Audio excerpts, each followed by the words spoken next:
the age of 19 in 1962, she was an intern at the White House, and apparently wound up taking a little private tour with JFK and getting a little look at Jackie's bedroom, particularly, which is supposed to be a baby blue room that she had painted and redone during the redecoration stuff over there. And that's where they had sex one time, and they had sex in the swimming pool, and they had sex here and there in third place. And oh, she thinks she was special. I'm very sure that he was going to stay with his wife and all, but I was still special, even though, I was whatever, and I wasn't the kind of girl who was a bad girl, but I became a bad girl because JFK influenced me. And dear, dear Lord, what a dirty, dirty old man, huh? At one point, she says that, let's see, I think at the beginning she was introduced to him, like Dave Powers kind of, put the introduction together and had her go swimming with him. And then later on, she tells a story about how Kennedy wants her to blow Dave Powers, who was, this more straight-laced special assistant. Hey, go help my friend relax, this kind of stuff. This was pretty interesting viewing.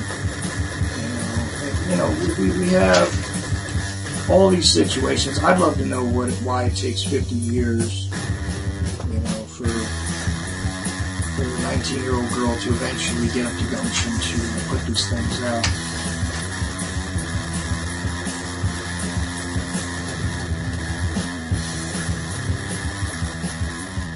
Well, not quite as noisy as my regular intro, but here we go. I'm filling in for Vince tonight on What Matters Worldwide Live. I always do that. Man, oh man. Anyway, so this is Chuck Ocelli, normally on Saturdays on the Ocelli Effect here on UCY.TV radio. Tonight, I'm going to do something a little different, and I hope that I'll get a little bit of participation from those of you who know how to get a hold of me here. We're going to discuss, as I always do, we discuss the mechanisms and the history of a lot of things that affect us all, that have been part of the structure, which has caused a great deal of havoc in our daily lives, one way or another. And I've been laying that out nice and slow. In some cases, I've been talking about it on the sort of historical edge with the whole JFK thing, how the CIA interferes with things, how that links to the NSA, the processes by which all these other things happen, and of course, we know where it all leads. Anyway, so, as of late, I've been following the whole missing airplane thing, and you can see what kind of a disaster that is. It did occur to me a few times, though, that when they kept saying that this satellite photograph was whatever and whatever, they said it was too large to be a plane because of the amount of surface it was taking up on this two-dimensional image. Of course, if you took that plane and cracked it open like an egg or unrolled it like a roll of paper towels, you can cover plenty of surface area without a problem. But nobody makes mention of that. Of course, we're still studying terrorism, and now, voila, some more data comes out, but where did it come from? The Malaysians said they didn't have it, etc., etc., etc. So, I have the feeling, though, that this was meant as more of a distraction. Meanwhile, we have all of our fun times in Gaza and the wonderful, wonderful world of that little circus that goes on constantly. And, of course, as Jules mentioned on Before the First Cup, yesterday, or maybe it was today, or maybe it was both, she said, interesting how these guys, when they're not being paid attention to, they do things like fire missiles out there, and wasn't there a near miss on an airliner, and maybe people want to cover that up, et cetera, et cetera. And you know what? It just gets us talking in circles. So, like I said, tonight we're going to do a little bit of a departure. I'm always fascinated by the history of the mechanisms that are just completely prevalent throughout our society, throughout our culture, throughout our interactions as people. One of the things that I always notice gets a lot of reaction in the room, especially the chat room, and gets a reaction when you're in a group of people or when you're doing anything, is when you start discussing music anyway. Especially among people in my age group and younger. Now, when we think about music, we think about our preferences, our tastes, the stuff we hate. Most of it for me is the stuff I hate. because generally speaking, I haven't heard anything with a soul come out in a whole long time. And for me, that's what the bottom line with music is that anything that has a soul is good. Now, generally, I fall on the side of enjoying my hard rock and heavy metal stuff, or punk, or things like that, slightly rougher edge things, classic blues, real serious classic rock the way it was. But these things also have an influence on the society in general, the way they're produced, the way they're packaged. And people think of it as just another commodity that happens to be bought and sold like every other product that exists, and every other art form reduced to nothing more than a consumer-based driven, product delivery. Artist is the base, therefore the producer, and that's where the factories are built and we're the people that receive it. But these mechanisms are not just for that purpose, and they never were intended solely for that purpose.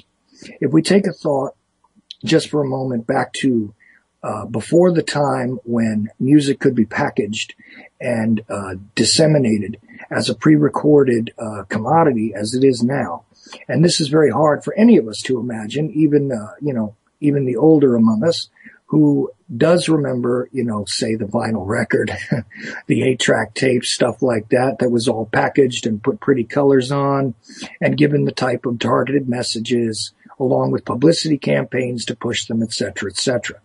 We remember all that stuff, and we see the evolution of it as it's been on the internet, between the arguments with Napster, the, sellouts that everyone had to make to Apple, to all these other corporations in order to get their stuff out there, the exclusive deals with the Walmarts if you wanted to appear in a record store setting in any way, shape, or form, all this stuff.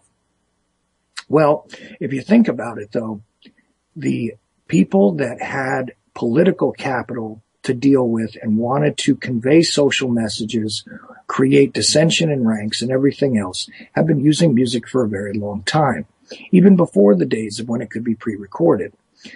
For instance, there were plenty of, and I don't even have to get into the specifics, but if you sort of look back at any of the classical artists and any of the people that produced some of the very most basic music in Western history, the guys that are in the, that at least when I used to buy CDs would be in like the $2.99 rack as opposed to the $15 rack at the store.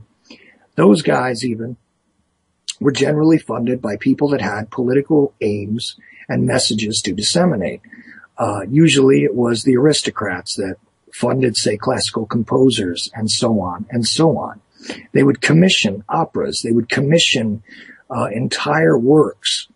And pretty much the artists who produce this type of music, whether it be in any of the European countries especially, would utilize it for their political means. Now, if we take a less European sort of bent on the subject, you can also see how music is utilized as a message giver, a sort of crowd unifier, or a dissension maker among everything from those European aristocrats to the nations in Asia, to the African nations, even the drum beats that were utilized to communicate community, that were utilized to fixate people and create hypnotic states during religious ceremonies, etc., etc.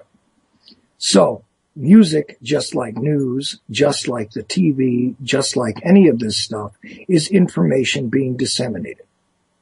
What is music? Well, from a purely scientific standpoint, it's actually sort of a complex, to me anyway. This is, again, my theoretical speak, if you will. It's more of a sophisticated system of mathematics combined with the geometry of sound, which creates many residual elements. When you think about rhythms and the creation of rhythm, it is because we have a sort of base identifying natural factor within ourselves that allows us to sort of swim with the rhythms. It's what dance is created from, even the most basic forms of dance. Aside from that, And as things evolved, those who are attempting to control populations, control opinions, or what we in modern speak might refer to as a zeitgeist in any given situation, any given area, any given populace of any sort, would find this to be a useful tool at the very least, especially to control those who have some added energies or some need to explain themselves or to express themselves, and et cetera, et cetera. Now, there's also the artistic sort of way of looking at it. So philosophically, music is not a very simple thing to me. And I see nowadays that, so many people do enjoy identifying themselves with particular types, with particular bands, with particular genres, with particular, even artists, as individuals, and they decide to get themselves involved in the artist's life, the artist's political stream. And these things in and of themselves as sort of a, celebrity persona become useful weapons as well. This is also where we can easily go into the realms of conspiracy speak, where we start discussing why was John Lennon actually killed, and how did, why is it that Buddy Holly's plane crashed for real, and all these other things, and weren't the Beatles actually introduced to the United States just after the JFK assassination, and things like this. Not to mention the more modern cultural relevance where, the dumbing down of the music also seems to coincide with the overall oppression of the creative mental status that should belong to our children, to the future generations. And they're being demeaned by this much lesser, and much more base philosophical, garbage. It really is a case of garbage in and garbage out. Now, I would really love to hear from any of you guys, any of the guys that want to, come from the chat and come talk to me, or anybody that wants to join in on this. I have a couple other people that I'm hoping are going to join me a little later on, but, feel free to. If you got UCY radio, or you got me on your contacts, I'll jump you in on the call. And if not, you can just dial 718-717-8296. And as always, I'd also like to take the time to say that I really appreciate having the time on the air. I know I'm filling in for Vince, and some people that expect his normal rantings and such tonight might be a little disappointed, but who the hell knows? Maybe you guys will enjoy a slight change of pace. Plus, I think Vince will actually join me at some point tonight. Anyway, so I'll talk about it from my standpoint. One more time, by the way, because I always like to do things twice if I can. 718-717-8296. Please, by all means, join in with me. Anyway, to speak about it from my own perspective, I was an artist for a short period of time, relatively speaking. I spent, let's think about this for a moment. I guess I spent about a decade and a half as a musician of some sort or other. And I had, different levels of success and exposure to the business. And I worked with it from a lot of different angles. Most of that which I had learned and that which I had connected to is, virtually, so past outdated. It's not even funny, because I, did this long before the days where the World Wide Web and, digital media was something that was even, remotely as common as it is now. Literally speaking, at one point I had a master made onto a CD, and the blanks cost me $50. Now think about that, a $50 blank, because it's partially made out of gold. Okay. Cause that was the only way that a CD blank could be made at that time. That's what I was told anyway, because, they had to be, they weren't manufactured, I don't even think, in this country at that point in time. They're probably still not. And they weren't available commercially, generally speaking. And I was still working in in studios where there were 2.5 inch, thick reels and things like that. So that's the perspective that I'm coming from as an artist, is that the last time that I did that kind of stuff seriously was years and years ago. Nevertheless, I have always watched the way that these things developed, and have always been really fascinated by the flow of the culture that comes from the music and feeds into the music as well. It is a cyclical relationship after all. I mean, political currency and the relativity of social events and things like this always do feed into, of course, the lyrical content. That's obvious, but also the mood and the design of that music, the length of it, the amount of the attention span of the audience to be able to handle complex things. And as I said before, music being sort of a complex system of mathematics, you got to understand that the dumber your audience, the less complex things need to be. And in some cases, the more intelligent audience also appreciates the more simplified. The 3-chord renderings of a punk band is not necessarily for the mindless. It may be, in some cases, quite attractive to the person who is much more intellectually strong, because after all, one could escape, release, or contend with emotional issues which have nothing to do with their intellectual strength. So there's also an emotional component to it. And there's always these, sort of political social games that are played with it, as a marketing tool generally, sort of like the whole, heavy metal music causes suicide and Satanism, argument that was prevalent in the mainstream media for quite a long time. Stuff like that was, in one way, a political device that was useful for certain mainstream individuals, which I always found funny that people forgot that Al Gore's wife was Tipper Gore, who was the head of the Parents Music Resource Center, or the PMRC, who actually got themselves hearings on Capitol Hill over the lyrics of people like Blackie Lawless and Dee Snider, which were not the most complex sort of individuals you ever saw in your life. And I happen to have run across Dee Snider personally before, and believe me, he's not all that complex an individual, at least not at first glance. Perhaps I don't know him super well, but in meeting him and meeting a lot of these other people, you do tend to find a wide variety of not only intellectual but sort of psychosocial structures that are contained within the artist community. Like, for instance, I would say that one of the more fascinating people is also one of the more obvious people, and that was Brian Werner, who is better known as Marilyn Manson. And he was a relatively interesting guy, and once he had established himself pretty well, that sort of freakish act was no longer necessary outside of the stage. So when you could run across him in a backstage sort of area where there wasn't just a bunch of screaming girls and you could have a conversation with the man, you actually did hear that he had quite a bit to say. And I think that even the little bit of film that the mainstream gleamed out of him from, what was that Michael Moore. Yeah, that's it.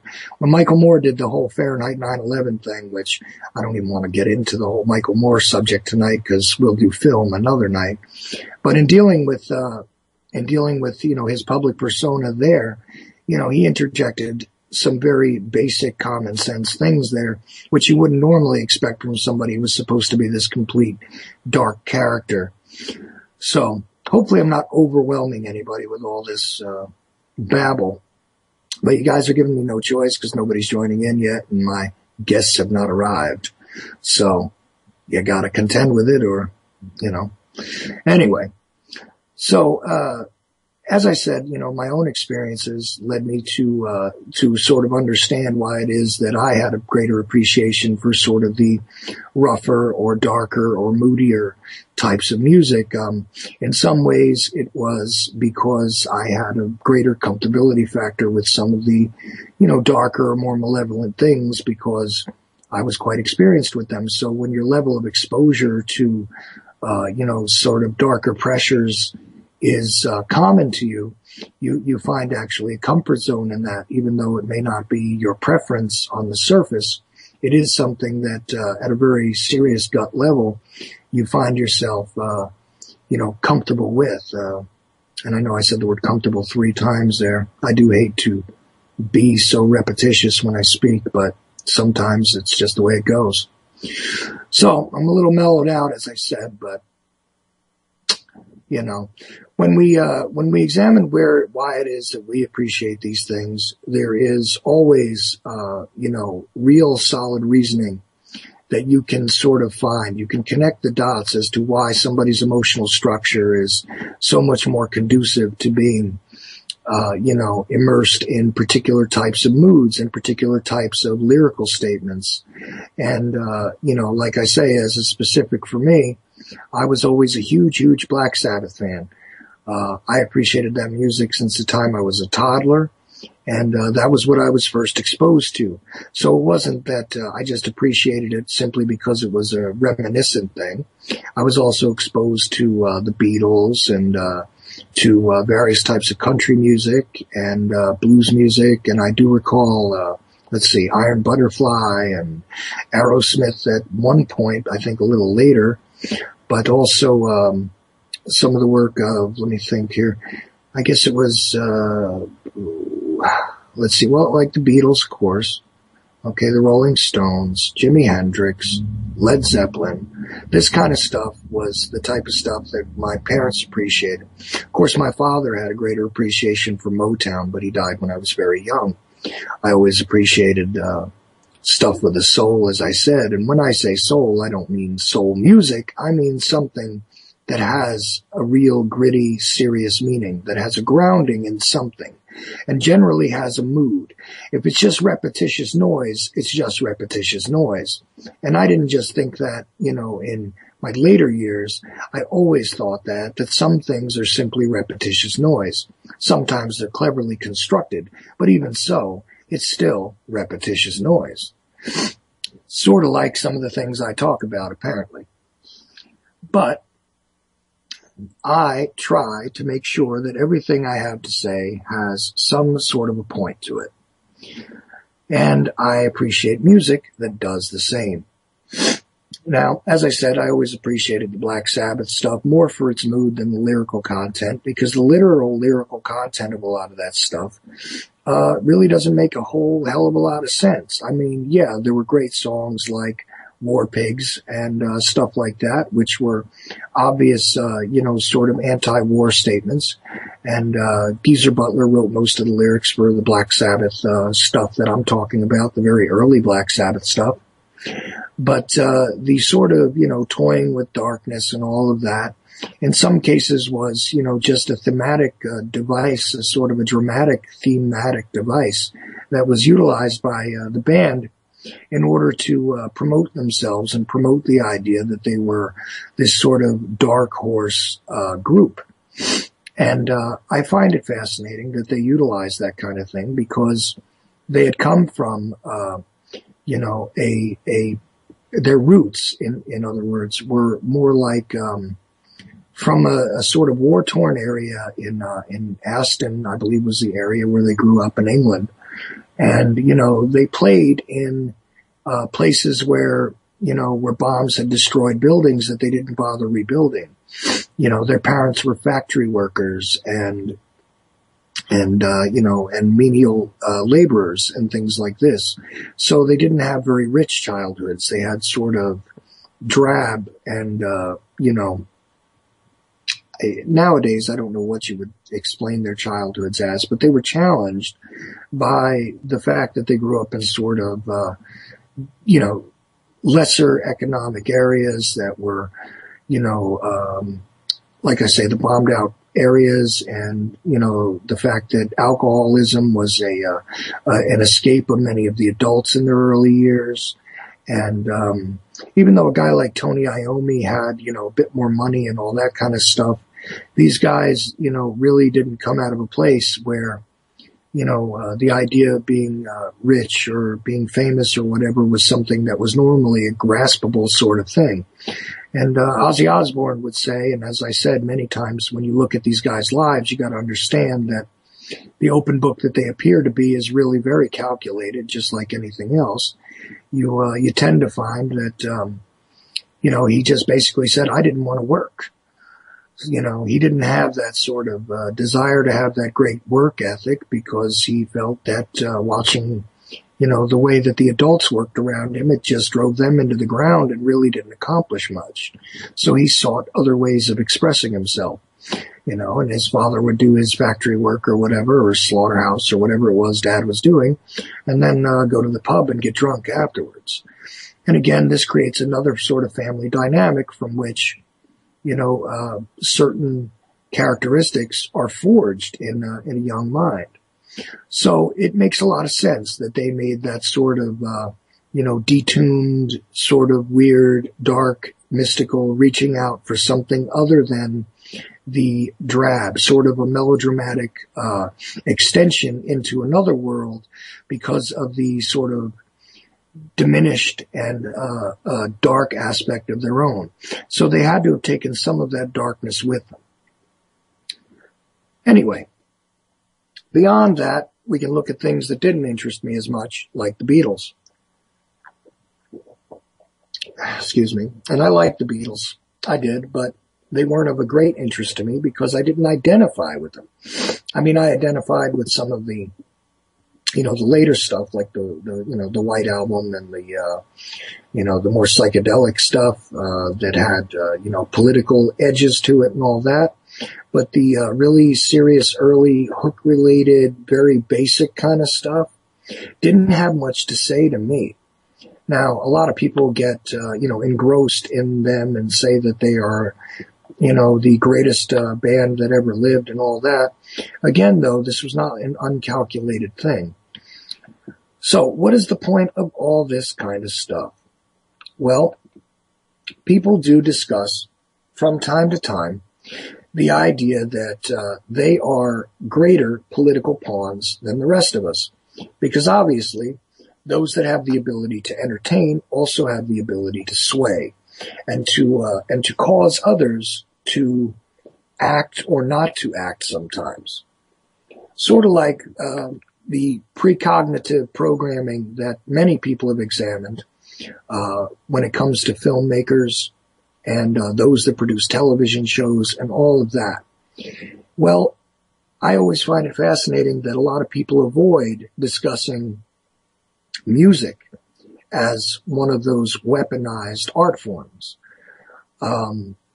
As I said, the aristocrats in earlier days, even people like Chopin and Handel and Bach and Beethoven, all these guys would generally get commissioned or paid by people who had money, and they would often participate in some way or other in the production, so to speak, of the style of their music. Now, granted, the artist creates what he creates, but, a painter only paints the things that he tries to sell in a lot of cases. And most of those that have survived over time, it's because they had a larger body of work. And that larger body of work, it at some point usually had either an aristocratic or a royal hand in it. And even if you go back that far, it wasn't as, let's just say, it wasn't as great a weapon. It wasn't as prevalent as it can be now. And it wasn't as widespread. It wasn't as easily disseminated as all these things have become. But there's a reason why they evolved the mechanisms for dissemination.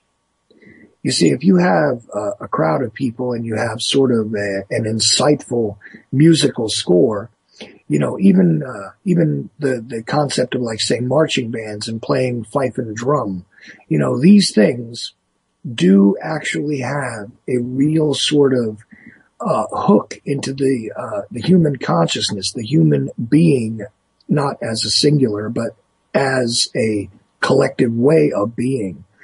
And humanity's visceral responses to sound and to frequency do cause influence to in some cases, be something that can be easily, you can easily influence someone who has been put into sort of a lullabied state, like the alpha states that are accomplished by, watching large amounts of television broadcasts on the brain. Well, music also does this. In some cases, it was trial and error that they discovered a lot of these sort of frequencies and why certain notes and certain types of rhythms and things like that have come about and have come to garner certain reactions. And meanwhile, I'm doing this all up the top of my head, and it's just a matter of, it's just something that I think is often ignored, and it's one of those things that's just sort of deceptively slipped in there. Like I said, I'm one of these like hard rock, heavy metal guys mainly, but I love many, many types of music. And I often find myself understanding that my appreciation for the music is, quite closely related to my ability to relate to it. And how is it that one relates to it? You relate to things based on what you've already experienced. So familiarity is one of the very, very basic sort of elements to relation. Sometimes curiosity is a motivating factor when it comes to relation. Curiosity, the unknown, the differences, contrast is also another one of these sort of factors in attraction when it comes to anything. Not just music and TV shows and things like that, where you find yourself, sort of falling into a particular pattern of genres. But, even with food and even with particular types of discourse, books, whatever, it doesn't really matter. So, not that it doesn't matter. I should have said that, it's irrelevant what we're talking about. Your levels of attraction are based on, all these sort of different inciting factors. And music is one of those things because it can be used in the like hypnotic sense to acquire certain parts of the brain to become stimulated, to actually create a physical reality. Because say if you're in a place where the music is very, very loud, you can almost be completely engulfed. Some people close their eyes and they listen to a particularly thrilling or soothing part of music. Some people become incited to participate in all kinds of crowd think and crowd participation. You have everything from group dancing to, clapping along with rhythmic parts, or, basically singing along with certain things just to sort of signify that you are familiar and you are part of the group. So conformity can be achieved through massive, dissemination of this stuff. Not only conformity, but obviously dissension can also be achieved the same way. And you can target these things in all sorts of varying ways. Outside of the general speak on that, like I said, when people talk about how the Beatles were introduced in 1964 to this country, it was sort of a pick-me-up to the younger generation and a larger distraction, in order to set the table, in my opinion, to set the table for the fact that we were going to have a sort of mass beheading of a great many of the political speakers, the social commentators of the time who were actually beginning to show influence. You had the murder of JFK, obviously, and in the same time period, you had Malcolm X killed. You had obviously Martin Luther King Jr. killed. You had Robert F. Kennedy killed. And then there were others. There was Medgar Evers. There were many individuals on many levels who, if they even attempted to become political or social leaders on one level or another, were absolutely destroyed And if they weren't destroyed, they were murdered. And in most cases, they were murdered in public or in such a way that regardless of who actually pulled the trigger or which particular henchmen were utilized for whichever hit, it was always sending a message that essentially, look, these are the people that are stepping outside of certain lines, so we're going to silence them. And they're going to be silenced permanently. I take note that outside of having, bricks thrown at him and epithets, the only time that Martin Luther King's life was in serious jeopardy outside of, getting beat up somewhere, Martin Luther King Jr. wasn't killed until he really started to publicly go after the Vietnam War. And we all know that if you really seriously begin to create dissension against the war machine, this paints one target on you. That's for certain. Not only that, but he was beginning to shift his focus from a racially based focus to, he was beginning to really expand the People's Campaign for the Poor and things like that, trying to seek dignity for those of us who didn't have the capital to buy it. And, the whole, the garbage man strike and things like that, those were very minor, but those were the precursors to the fact that if he could gather so many people to march on Washington, whether peacefully or not, then he was clearly a threat to the establishment. So of course he had to go. And all these guys threatened each establishment in their own way. They all had different angles on it. Kennedy's threat against the Federal Reserve is often brought up. It is usually brought up in the wrong context because people focus on those U.S. notes. And it looks like I have a call coming in, so I'm going to grab it. And the focus on that stuff was not exactly what really he was doing.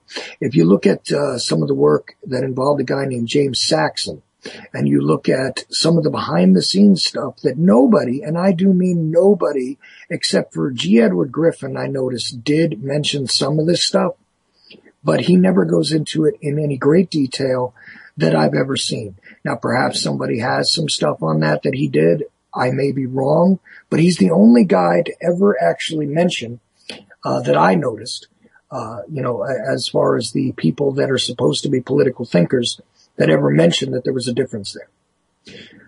Now, back to the topic of the music. When we're talking about having a mechanism for control, and we're talking about the individuals who have the ability to create, crowd mentalities and have the ability to sway opinions, attitudes, and in fact, cultural norms, that is also dangerous. Anyway, I believe I have my daughter on the line. Katie, can you hear me? Hi. Hi. How are you doing tonight? Good. How are you? All right. I was discussing how music is a mechanism that creates thought processes, creates political change, stuff like that. And you know what? I asked you to come on tonight because I really wanted a quick snapshot. And I've never done this with you, had a deep discussion about it. I mean, we've had a couple of discussions about music, but I'm doing this raw and in front of everybody, that I wanted to get just sort of your take on the type of music you like, the stuff that you're exploring now, and, like why you enjoy it and stuff like that. The Beatles is definitely one of those groups that you enjoy a whole lot. And I'd like you to talk about them a little bit, just from your perspective. It's all you. Well, just the Beatles on their own, or just everything else? Well, however you want to go, whatever you feel like. I'm just saying that I know that you enjoy the Beatles, and I just wanted to hear what you think about them, how you feel about the music, why you enjoy it, anything like that. All yours. Okay. All right.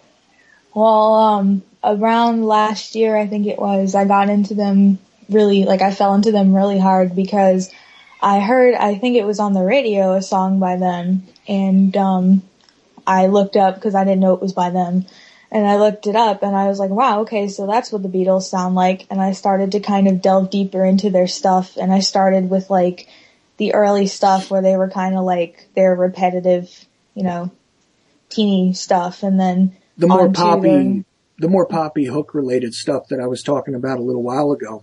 Yeah. That I said really wasn't my preference. But what song did you find that attracted you there? Well, the first one that I really got into was I Want to Hold Your Hand. So it was one of those, but okay. That's all right, though. A lot of people catch the Beatles first from that kind of stuff because it's often used now in commercials and, you know, as little tag things. And whenever they want to show you an example of the early Beatles, they always play, you know, I Want to Hold Your Hand or you know, Please, Please, Please or something like that. So Please, Please Me. Yeah. There you go. I, you know, like I said, I never really got into that part of it, so I wasn't too much into it, but you appreciate the poppy stuff, huh? Well, yeah, I mean, because it was what got me more into them, because after I discovered that stuff, I found out, like, their late 60s stuff. So. Well, like what? Say the White Album? Because I'm not really familiar with exactly when the stuff came out, to be honest with you, because it was a little before my time. So I don't remember it from a contemporary standpoint. I remember, you know, John Lennon on his own a little bit when I was a kid, but of course he died when I was, I think 8 years old or maybe 9. So, for me, it wasn't contemporary. It was much in the past like it is for you. So, but the later 60s stuff, what is that? Like the White Album, Strawberry Fields, what? Well, the first one that was, I guess, a little later had to be, I guess, like the Yellow Submarine album and all that. But then the White Album came along, and that's when their more, like, deep stuff kind of evolved out, and when they were breaking up, I guess. Oh, I love the White Album, though, I gotta tell you. I really do. And not just for the Helter Skelters of the world either. I mean, you know, what was there? Sexy Sadie's on there. Yeah, Sexy Sadie's on there. You know, there's a bunch of stuff. There's, is Revolution on there as well? Revolution 1 and Revolution 9 are on there, just on different, vinyl, like, records, I think. They're on different sides, I think. Right. And there's also that part where you just hear number 9, right? Yeah, that's Revolution 9. That's the beginning of Revolution 9. There we go. So, but how do you feel about that kind of stuff? I mean, between the poppy stuff and then going into the more, you know, psychedelic or sort of deep lyrical, more complex, you know, driven stuff, what do you find to be the difference or the attraction or whatever about it? Well, I guess the difference was in the beginning they were just 4 guys who met each other through means of school and friends, and they just formed a band and they were doing whatever they could to get famous. But then as it went on, they put more of themselves into the music and more of their beliefs into it. And then towards the end with John and Yoko, it just kind of became noise. Well, you know, I told you before, my opinion on Yoko is that she's kind of the noise, but you know, maybe that's just me. I know. Well, in this family, it is. There you go. See, just a little background real quick, guys. You know, my daughter lives separate from me. She lives with her mom. And, how old are you, hon? 14 right now. Mm-hmm. I just wanted her to say that because I know how old she is. Her birthday is tattooed on my arm. So believe me, I know exactly how old she is. But at any rate, I wanted to give this perspective because, I think it's useful to see, you know, exactly what it's like. I mean, I can talk about all day what it was like for me as a kid getting into this stuff and why I was attracted to the stuff that I was. But I was, you know, really fascinated by the fact that you have an appreciation for a lot of the same stuff that I do, but also a little bit of a diverse kind of idea. And I was wondering why really, like what really gets you to appreciate that older stuff. I mean, a lot of your friends, that are around you in general are probably not really greatly into it, right? Well, not around here, no, but, I have a lot of friends that do appreciate the type of music that I listen to. Well, those are friends you made on the internet mostly, right? Yeah. Yeah, I mean, obviously, we all network and find people of like minds on the internet. But I mean, in general, though, your immediate surroundings, you know, it's a little rare for a kid to be into, you know, sort of the classic rock thing nowadays, isn't it? Yeah, I have very few friends that are really into it. Well, anyway, aside from that, I also know that you share some of the interests that I do, because you also like, I had mentioned Black Sabbath before. Mm-hmm. I know you like that stuff. What do you like about that stuff? What, like the like heavy metal, classic rock, like all that kind of bunched in? Yeah, whatever you want to say about it, whatever you feel. I'm not trying to do anything but get your feelings on this. Like, why is it that it's attractive to you, and what you find interesting about it? Well, primarily it's kind of in my blood, but I wonder why. well, I don't know. I just listen to it, and because I get suggestions from like you and then Mom and then everybody else, and it's like, wow, this stuff sounds really good. So.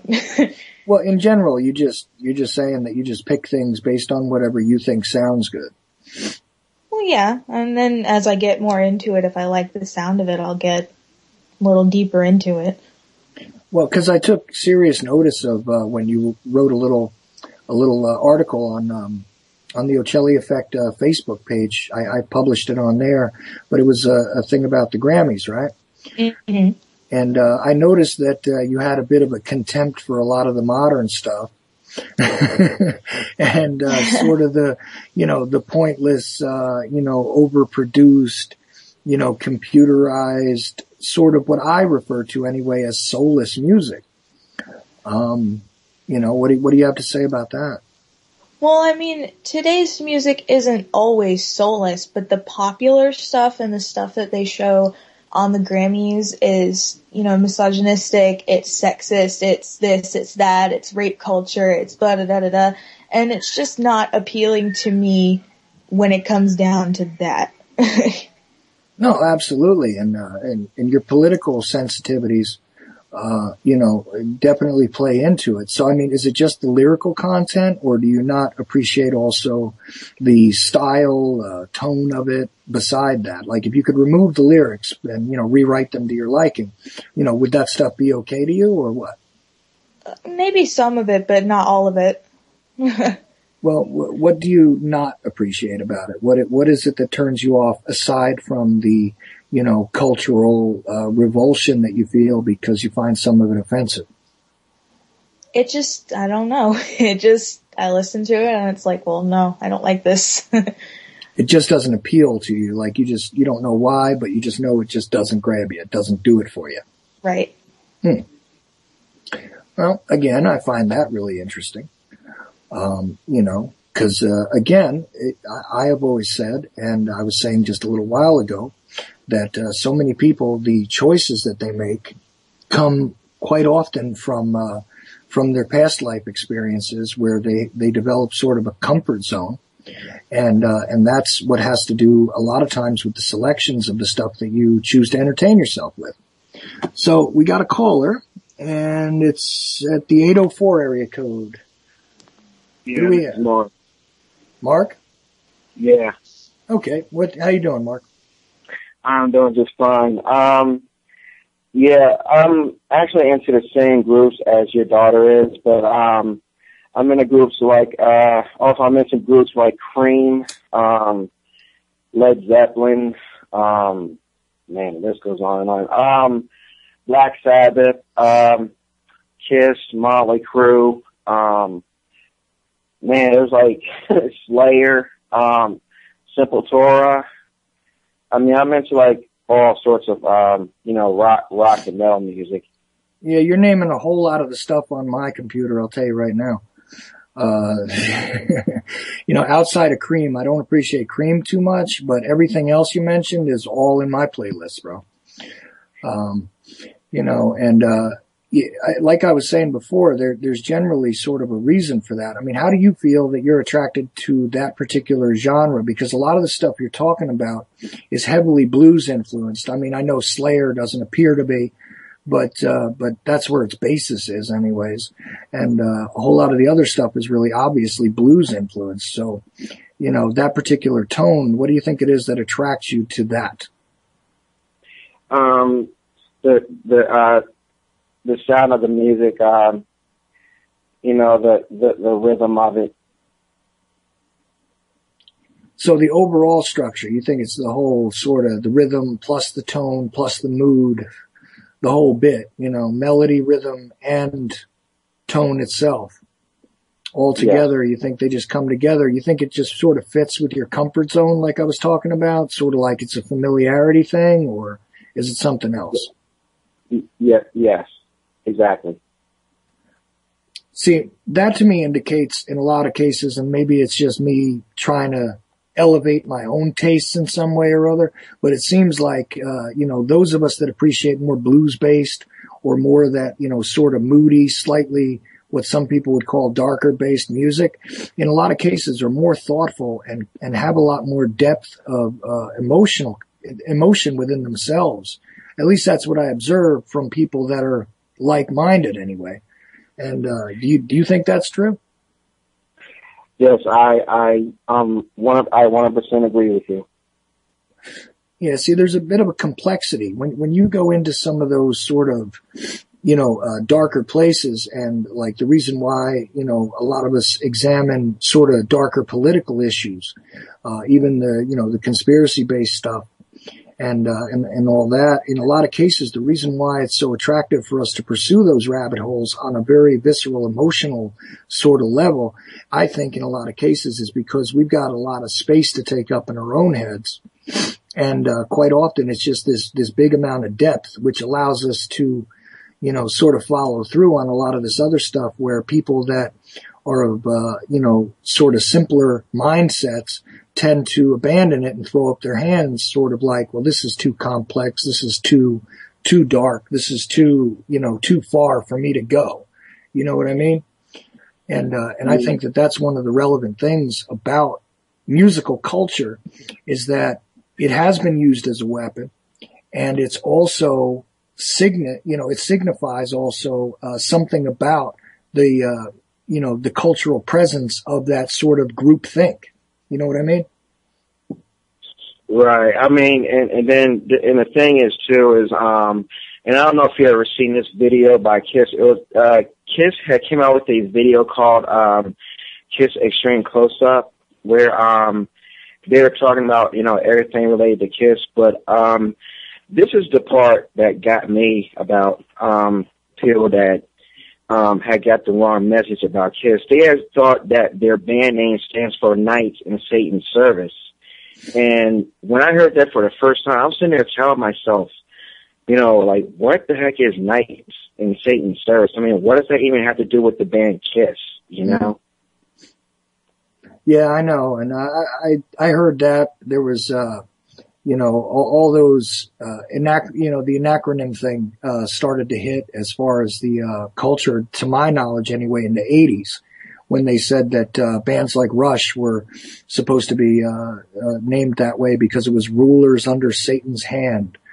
And, God, what else was there? I know there was a bunch more, but, I recall all that stuff, but what did you think about that exactly?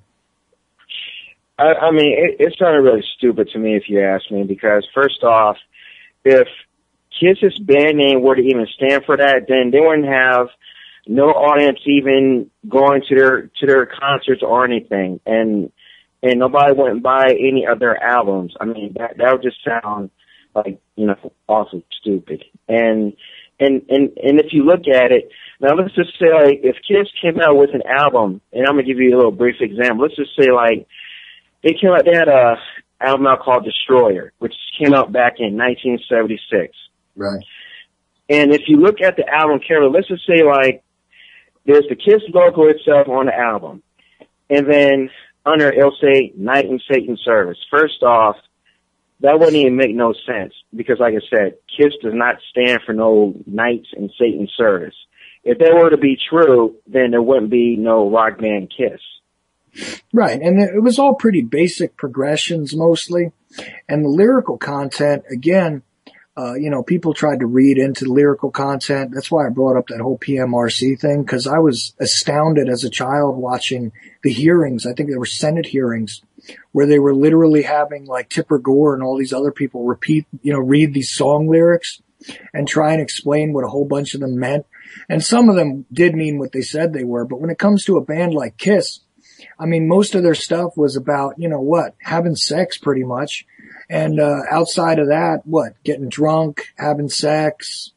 And then there were a couple of songs that I remember that were, you know, like say Hard Luck Woman and stuff like that, which actually sounded, you know, more of the deeper artistic stuff that they just kind of mixed in along with their whole cartoony thing, you know, cause they were basically very cartoony in a way. And I'm not putting them down. I mean, they were one of those bands that I loved when I was younger for sure and still enjoy now.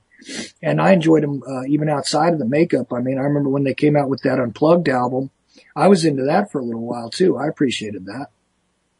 So did I.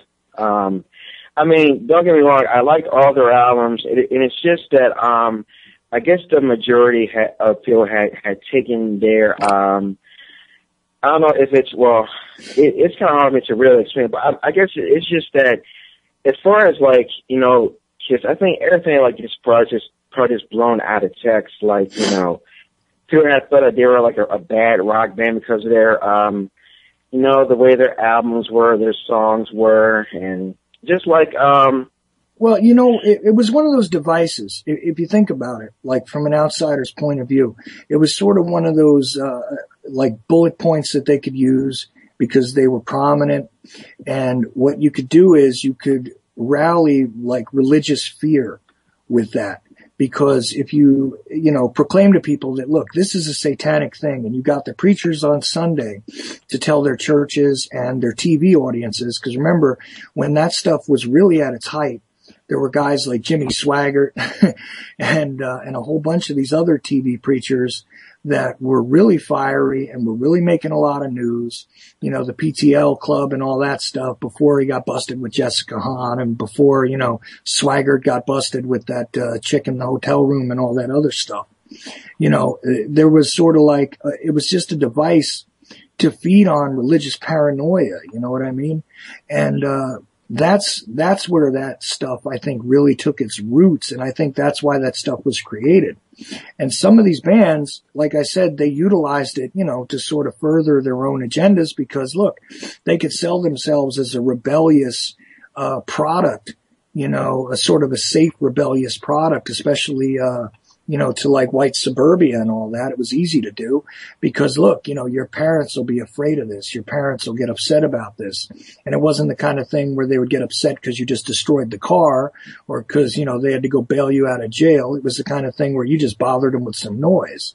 So it was sort of a safe device to use to whip up, you know, like I said, to whip up your supporters. You know, they were literally on TV screaming that they were battling Satan and stuff over that.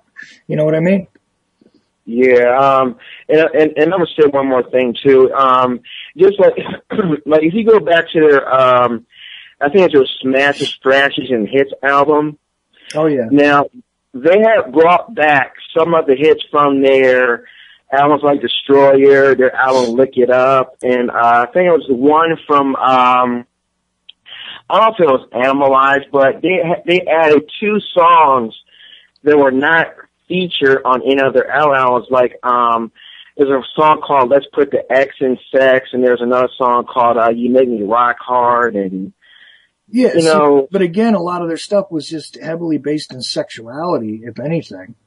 And, you know, there wasn't much of an evil agenda about it. It was just, you know, oh baby, let's throw down pretty much. I'll meet you in the ladies' room, you know?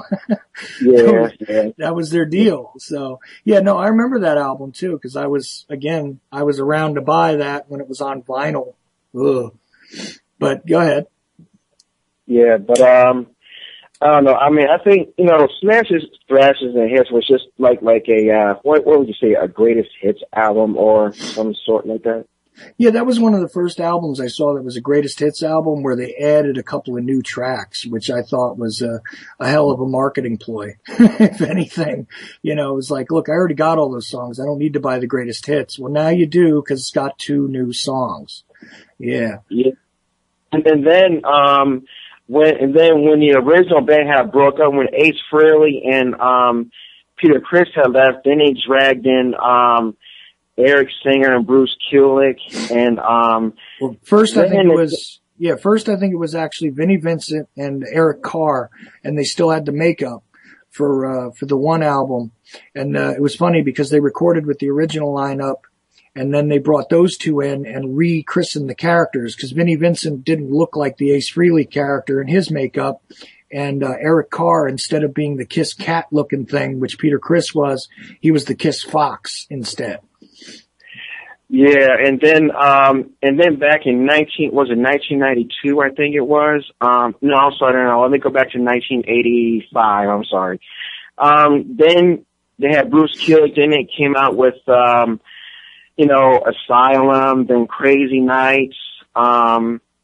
Then I guess when Eric Carr had passed away, then came in, that's Eric Singer. Eric Singer came in to replace Eric Carr, if I remember right. And instead of Vinnie Vincent, you had, Mark St. John, and Bruce Kulick also came in there off and on, but Mark St. John took over for a little while. Yeah, and then I think in the early 1989 was it? Then you had, Hot in the Shade out, and then, I think that was the last album that Eric did. I think this was the one that when he had, I think it was like way before he passed away, I think. And, then on came Eric Singer.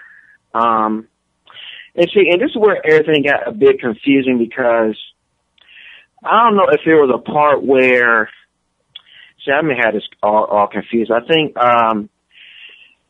they had first got rid of the makeup, then brought in Eric Singer, and still had Bruce Kulick. And then had, came out with, what was it, Revenge back in 1992. Mm. And then they had another album later on after that, if I'm not mistaken. I don't know. Well, it becomes a little confusing for me, because there was that time period where they didn't have the makeup and they still had the name. So when they played live, they played some of the makeup songs, and they did some of the same acts. Like, Gene was still spitting blood and using the one axe base to shoot fireballs out of it and all that stuff. I remember him destroying one of the speakers at the Meadowlands one night doing that, because I went and saw them when they didn't have the makeup. And then they reemerge again with the makeup, I think in 99 or something like that. I think it's probably back in 1996, if I'm not mistaken. Could be. Yeah. I'm not 100% on that. Yeah, because I know that was the time when I went over there to see them. As a matter of fact, the first time I went to see them in New York at Madison Square Garden. Mm. And then, again, I went back to the Meadowlands and seeing that, but that was like on, I don't know, I think it was New Year's Eve, I think. Because that's where Kiss was broadcasted on Dick Clark's New Year's Rockin' Eve. So, yeah, I bet you if somebody looks that up, we could find it like on one of those old New Year's Eve retrospectives or whatever. Because that was a big deal that year. That's true. I remember that stuff. But what do you got anything to say about Kiss, Katie? Well, I don't really enjoy them that much, so I don't have that much to say. That's all right. We're rolling with this one anyway, so. Yeah, but, I'm just listening. Yeah, it's cool. I mean, you got to appreciate some of the stuff they did. I mean, it was definitely interesting from a theatrical standpoint, if nothing else. A lot of people say that influenced a bunch of other bands later on, but the musical structures of that stuff in the 70s and 80s was pretty simple. And to me, they weren't seriously message oriented, on the surface. But a lot of people did put a really nefarious spin on them because of the theatrical nature of the band, and I think just out of sheer fear of the loud, colorful, and noisy. You know what I mean? Yeah.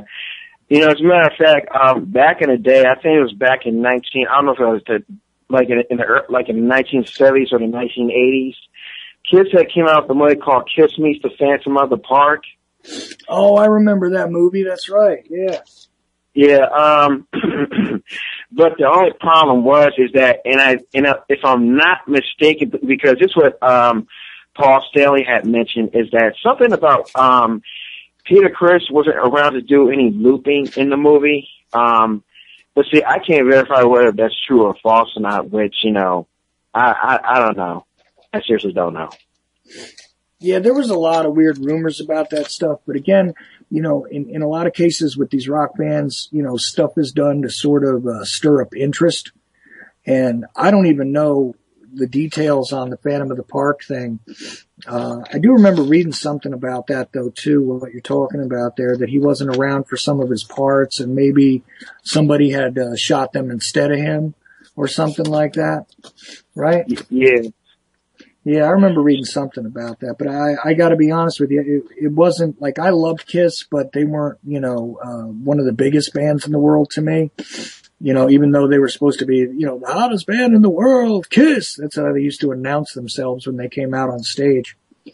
Yeah, but see, to be honest with you though, but aside from them, I do like Van Halen. We can't forget about Van Halen. Oh, absolutely, man. I loved Van Halen. Stuff with Dave, to be honest with you. I'm not a big Sammy fan, but the stuff with Dave was really awesome, and they came out with that album a couple of years ago, which I found interesting. But see, again, that stuff, and Eddie Van Halen especially, being one of the more interesting LA style guitar players, and definitely one of the more talented guys that was out there in his day for sure. That stuff also has an interesting sort of cultural bent on it as well. David Lee Roth, when he wasn't with Van Halen and after sort of the total collapse of his solo career, was living in New York City for a while, during the same time when I was. And it was kind of funny because you could actually just sort of run into him with, a pretty sort of normal haircut, and his hair wasn't so blonde, and I'm not really sure about the structure of his hair and all that. But you could sort of just run into him, and at one point he was an EMS driver in New York City. I think that was a little bit after he got popped for trying to buy like a bag of weed in I don't know if it was Washington Square Park or Tompkins Square Park. I always mix it up because I lived right near Tompkins Square Park at the time. And after those homeless riots that happened there, I was pretty I sort of associate everything with Tompkins Square Park. You remember any of that stuff? Not really. No, I seriously don't, to be honest with you. It's just like, I had a bootleg from one of Van Halen shows back in, I think it was back in 1989, I believe. Mm-hmm. And I remember in the middle of the concert, I forgot who the drummer was, but they did some kind of crazy drum solo where the drums had rotated or something. It was like sick. It was so sick. You couldn't even like keep up to where where he's behind the drum kit and all.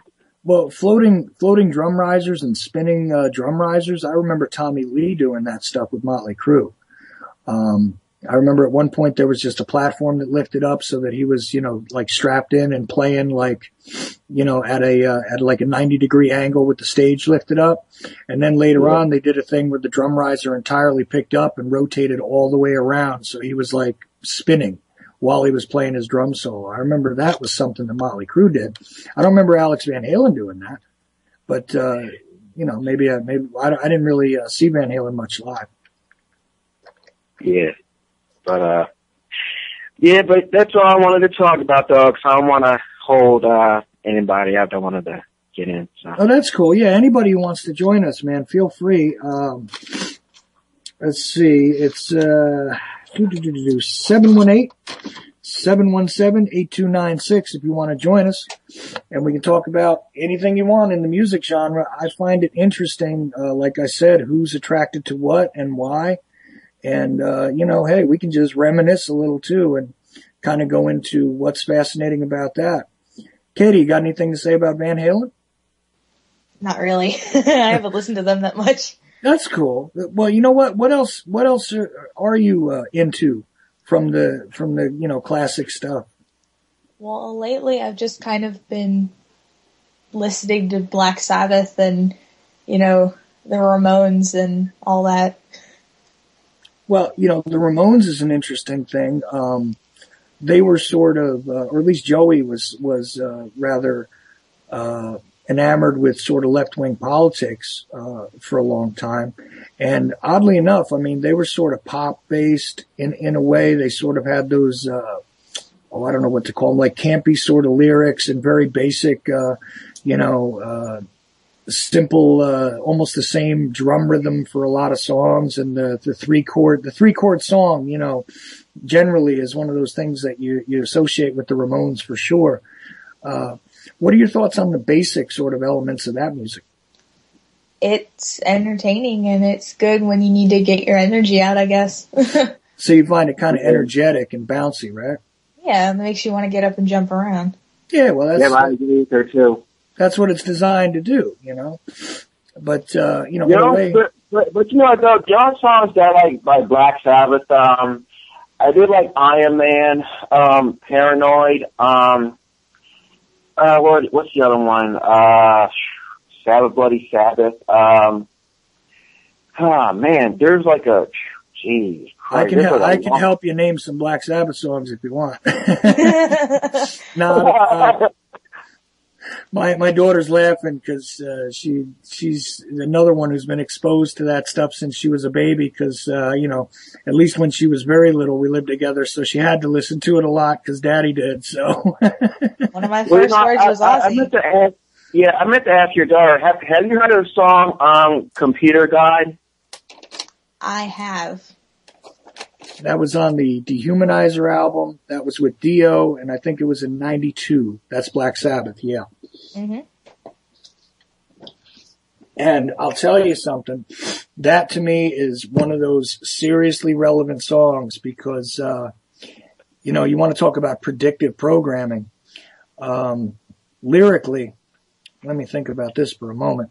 You know, when they talk about, you know, plugging a child into a computer and laying, you know, toys around him that turn to steel and the unreal sort of matrix of computer integration, you know, with the organic, you know, the children and the rest of society even, that's some pretty interesting lyrical content right there, especially considering it was being done in '92. And that's before the commercial advent anyway, of the internet. So I think that was a pretty relative concept to what we talk about all the time on alternative radio for sure. Yeah.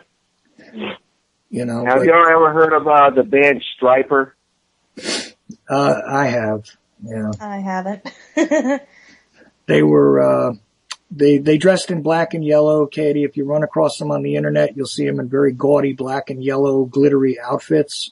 And they were the, Christian hard rock, you know, sort of quasi, glammy metal band, who I really didn't have all that much like for, but they did an album, I think at one point called To Hell with the Devil or something like this. But, yeah, Stryper, I know. They were sort of the anti-Slayer, in fact, if you want to look at it that way. Yeah, that's going To Hell with the Devil. I don't know. I really don't know what to say about that album. I mean, you know, when you say To Hell with the Devil, I mean, that's like, it's kind of hard for me to really explain to you, to be honest with you. But it's just, you don't say the hell with the devil. I mean, well, you know, it's an interesting concept because again, you get to seize upon, you know, sort of the Christian, Judeo-Christian paranoia really. And they tried to, sort of forge a market there. There was a few others too that were kind of doing the same thing. And there's been this, sort of contemporary Christian music that I guess in some sectors, I've never known a single fan of the stuff, but apparently they were making it for a while and it was, you know, it was popular. I guess that it was, appealing to the more timid of the teenage girls of the time because, obviously putting guys in makeup and spandex and all that was to make them much less threatening to the younger female audiences. And then if you could give them a clean message on top of it, then I guess it wasn't very, it was completely non-threatening, sort of like the neutered hard rock stuff to me, really. But again, that's sort of my opinion. I was not a Stryper fan. Yeah. Excuse me. That's like, and then now, see, back in the 80s, I also tied up with Ozzy Osbourne because, I'll listen to songs like Shot in the Dark. There's another one, I think it's called Devil's Daughter. What's it called? Secret Loser, I think. Man, it's like Shot in the Dark and The Ultimate Sin. Yeah, all the songs you've named so far are from either the Ultimate Sin album or from the No Rest for the Wicked album. And those two albums were sort of the transitional, like in 86, he was a little bit in trouble as far as record sales went because Bark at the Moon was a critical flop. So in 86, he donned a lot of glitter and really puffed up the makeup and went out for the teased up hair and everything to try to appeal to the female audience, which he was starting to lose because he was getting older and he was heavy and, and all that stuff. And after the, disappointment, because in 85, there was the reunion at Live Aid where he reunited with Black Sabbath for, I think, 3 songs. People sort of expected that there would be a Sabbath reunion after that because, Ian Gillan had departed from the band, like a year prior to that from, Black Sabbath. Cause remember, he was the singer for Deep Purple and had done the Born Again album with Sabbath. And, they brought him out and sort of tried to repackage him in that glitter and hairspray and makeup and stuff. And, then there was, but in 88, you're talking about, in between there, he did the tribute album, which was the logical conclusion of a contractual agreement that he had when Randy Rhoads was still in the band. So he released that live album to finish out the contractual agreement and also held off for 5 years in releasing it out of respect because of Randy's death. At least that was the story that was circulated. And then in 88, he had gotten Zakk Wylde during the time he was promoting Tribute. And Zakk Wylde released No Rest for the Wicked, which is where Devil's Daughter comes from and all that. So that was an interesting time period. And that's really when they had whipped up the sort of Ozzy is evil and Ozzy is devil worship. And I think even that Geraldo Satan special, if you want to find something funny as hell on the internet, go find that. Geraldo Rivera doing a special on like Satanism creeping into the modern culture and how heavy metal music is a big part of it. And he has Ozzy Osbourne on for about 3 seconds to talk. And other than that, the rest of the time he's got him in the background while he says, and all of these idols of evil and what type of stuff is driving your children into the hands of devil worshipping cults. And meanwhile, Ozzy's head is right behind him the whole time. And he lets him speak 2 words. That was such a brilliant example of how the MSM totally warps and twists everything. And meanwhile, Ozzy was sitting there for no lie. He had to have been sitting there for like an hour, and basically Geraldo gets him on and goes, "Are you a devil worshiper, Ozzy?" And he goes, "No." And that was it. It was like done. I don't remember if that was exactly all of it, but I'm telling you, it wasn't much more than that. If you find that sucker on YouTube, oh, please somebody message it to me. Cause I'm telling you that's a comedy show and a half. It's way better than him going and trying to dig into Al Capone's vault and finding nothing but a couple of beer bottles. I'm telling you, it's really great. And a good example of how Geraldo Rivera became bought and paid for, long before he appeared on Fox News, is this. A lot of people don't realize that the first time that the Zapruder film was ever broadcast on network television, And the Zapruder film, for those who don't know, is of course one of the most famous films of the JFK assassination, which is where the whole, back into the left thing happens during the Oliver Stone film. They're repeating a loop of JFK's backward head snap. And Geraldo Rivera on a television show called Good Night America, actually played the Zapruder film. And it was a total shock. It was one of the catalysts that wound up forming the HSCA and everything. And he was literally questioning the official conclusion of the JFK assassination, right? So this year, which, okay, mind you, that's, 1970, I think 74 or 75. I'm not clear on the date, but I'm telling you, I'm in the right neighborhood. So this year, 30 years later, he has Vincent Bugliosi on his show. I don't know where the show was at, but I know I caught it just like flipping through all of that circus that went on for the JFK 50th anniversary. And he's got Vincent Bugliosi on, who spends 2,000 pages basically telling you, you're all idiots who think anything other than Oswald did it, because I had a TV trial where I prosecuted Oswald and I won. Okay. 2,000 pages that he claims he spent 20 years writing. Another story for another time. But he has this guy on, and Geraldo looks at him and says, I used to think that something was afoot about all this and that there was a conspiracy, but you, sir, put it all to rest.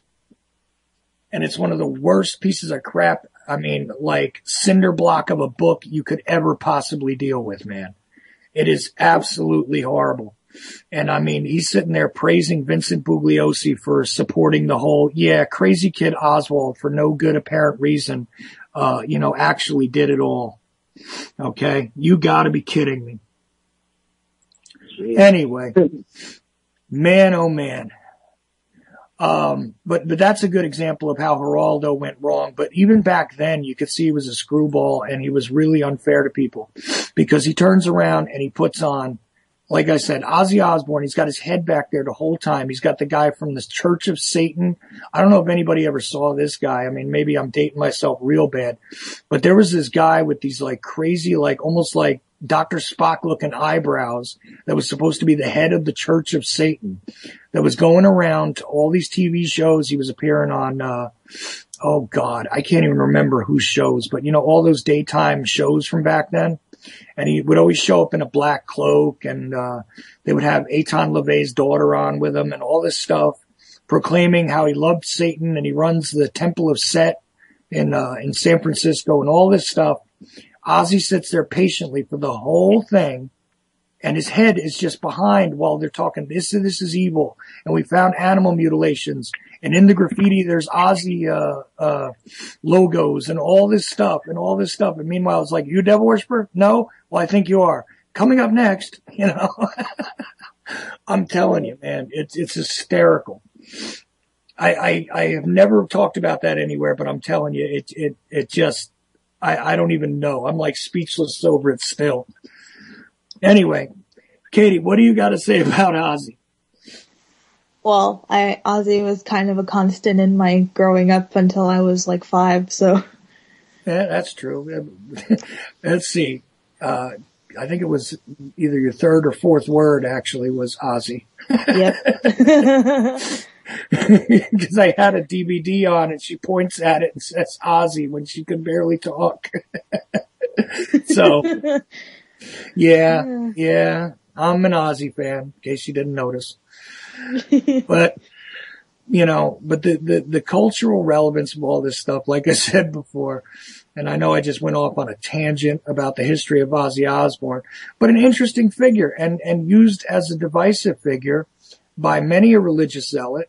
And sometimes, his own fault. But, again, we had the later incarnations of him with the Osbournes and all that stuff. And, nowadays, you know what? Even though Tony Iommi's dying of cancer, he's back with Sabbath. And, I gotta tell you, I really did like the new album too. It's, 13 is the name of it. Pretty good stuff. Did you hear the new album, Katie? I actually haven't yet. Haven't listened to it. Have you heard the singles? Like, I know a couple of them gotten some airplay. I think so. I wouldn't know that they were on that album. Yeah, well, one of them is called God is Dead, and it's clearly a more modern sounding Black Sabbath song. Right. You know, and they won a Grammy for that. Did they really? Yes. I could not watch it. I couldn't stomach it, to be honest with you, because I just can't. I can't. That's why when you said, "Oh, look, I'll watch it and I'll write this article," I was like, "Oh, cool! I can't wait to see what that looks like." And I'm telling you, if you go back and look at the Ocelli Effect Facebook page, you'll find the article written by her, because I was not going to even comment on it. It was so bad. Oh man. I was freaking out during the Grammys, so. Yeah, well, you were upset for a variety of reasons, but I just, I found it, interesting. I kind of skipped over a couple of things, like, Eitan LaVey, was, a prominent figure in, looks like I got another call. Let's see who we got here. All right, 702. I think I got you. You there? Hey, this is Vince. Oh, hey, Vince. How you doing? Good, man. I lost tune in, so I'm going to mute up and listen in. I couldn't hear you. We've gone off on a couple of interesting rants, Vince. You want to add anything about culture, music, stuff you liked? I mean, go for it. Yeah, okay. Well, for me, I think, you started out talking about the syncopation of music and kind of an anti-music, and it's been a great subject, and I think, like you say, it's used as a tool for control, for manipulation of society, and it makes us move. And like you talk about the soul of music, man, that's so awesome right there. It's like, for me, I see it in some music like, blues, definitely, and in gospel and in classical music and in hymnal music, where you've got this beautiful roll of the, and a flow, and the energy just, moves along.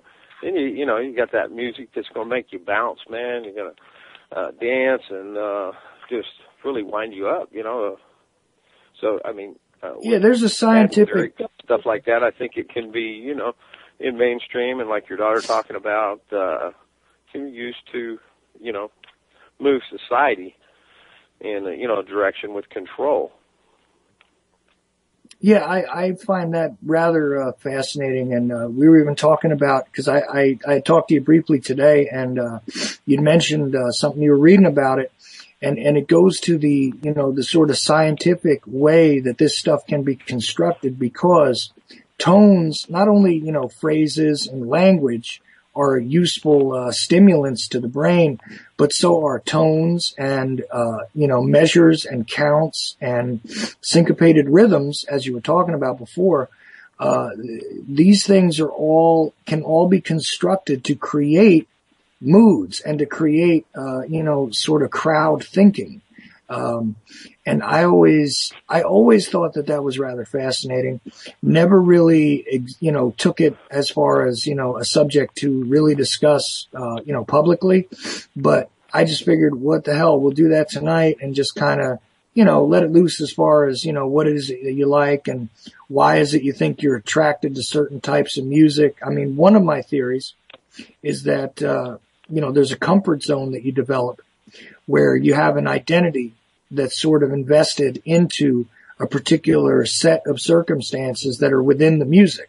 So like a darker mood is, something that's a little more complex intellectually and is a little deeper emotionally. And, if you've been through darker times, you have a greater understanding of a darker mood. So you find a comfort in it, even though you may not have enjoyed your darker times, you are familiar. So familiarity is just one of those things that if someone can figure out a way to latch onto it properly and to exploit it one way or another, then that allows one to get sort of reactions out of crowds and individuals. And I think that they've been used as cultural weapons.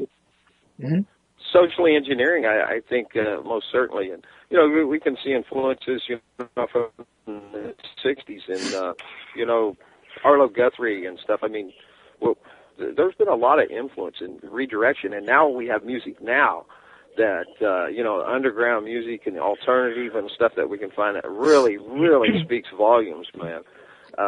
And it definitely. I found myself into liking hip hop and rap. Some of the different artists, Jaja and Sabak Red, and Jordan Page is a little different, and then Tatiana Moroz has got good music. It's able to speak more now for instead of being used against us. We find those that are using it for us and. I think it can go. Even with the syncopation and all that stuff, it is a mover and a shaker in the world. Right. Well, just like any very good tool, it usually has double edges, So that's just like technology is sort of a double-edged sword. It's used against us quite often, but we can also use it for us. And I think it's a cyclical relationship where you have the ability to use it or to be used by it. So I think it's, one of those things that's at the very least a considerable factor when it comes to forming the societal mood in general. And I got another caller. So hey, it's Kim.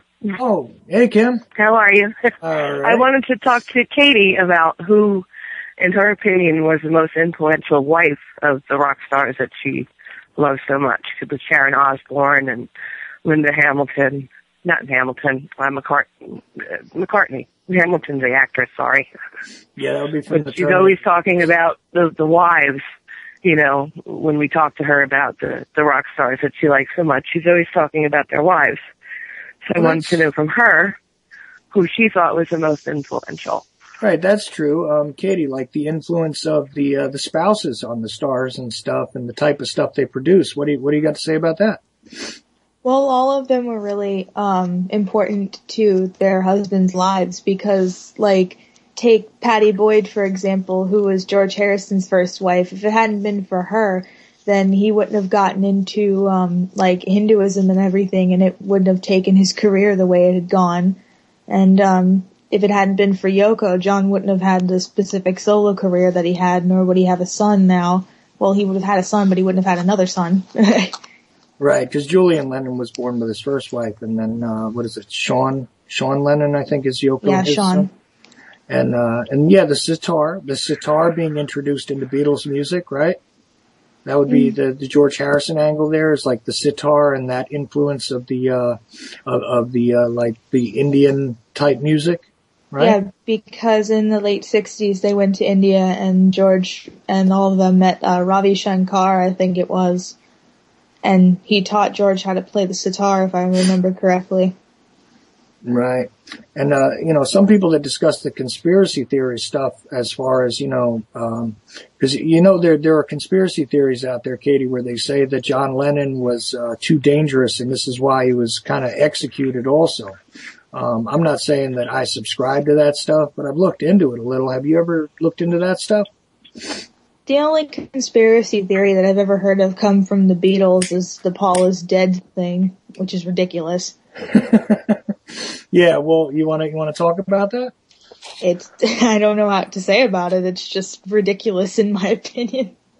Yeah, that was the whole, he's out of step on the one album cover and, what was there, some backwards masking or something that was on one of the records or something like that, right? I forget which song it was. I think it might have been like Strawberry Fields or something. I'm probably terribly wrong on this, but it was like, oh, Paul is dead and I killed him and I buried him here and da-da-da-da-da. And it was just, no, don't do that. You're stupid. That's not what it is. Yeah, see, that's an example of one of those sort of exploitative pop culture things. But I mean, there's literally these theories out there about John Lennon being an agent or being killed by British agents because, the individuals who really pull the strings in the world, had sort of started to let him into inner circles because they thought they could buy him off and thusly, be able to, capture the younger generation much easier via his popularity, his music and things, even after the whole mistake of, I'm bigger than Jesus Christ and the whole, media outrage that came out of that and the burning of the records and all that stuff. That was ridiculous too. Well, of course it was, because again, that's one of those, utilizing Christian identity as a device to divide people and to cause dissension in the ranks of the populace, So, but, go ahead. What else about the wives did you want to say? Well, I have to think. Let's see. I'm trying to think of Linda McCartney, I guess, was pretty significant, but I can't remember exactly what reasons she had. Just the fact that, they were basically soulmates. Oh yeah. Well, I mean, any wife has a great deal of influence on their husband, especially on the surface when you're talking about, their political, ideals, their interests, things like that.